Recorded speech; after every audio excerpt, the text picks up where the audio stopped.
সবচেয়ে আধুনিক সংজ্ঞা আব্রাহাম লিঙ্কনের, of the people, by the people, for the people.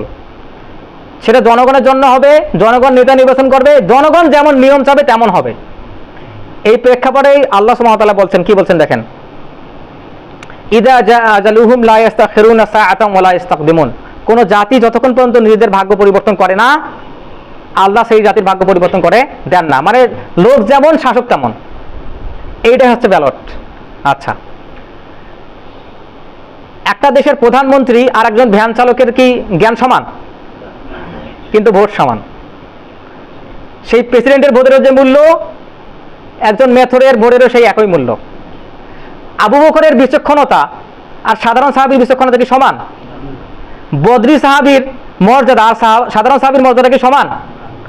যারা আগে সাহাবী হয়েছেন তাদের মর্যাদা আর যারা পরে সাহাবী হয়েছেন তাদের মর্যাদা কি সমান? সমান নয়। এই জন্যে গণতন্ত্র মানুষের মেধা দেখে না, মানুষের হাত দেখে। টিপসই সে দিতে পারবে না, তার হাত আছে কিনা এটা দেখে। এখানে মেধার মূল্যায়ন নাই। চিন্তা করে দেখেন, বাংলাদেশ থেকে যারা হাইলি এডুকেটেড পারসন, যারা গ্রাজুয়েটেড পারসন, তারা বিদেশে কেন যায়?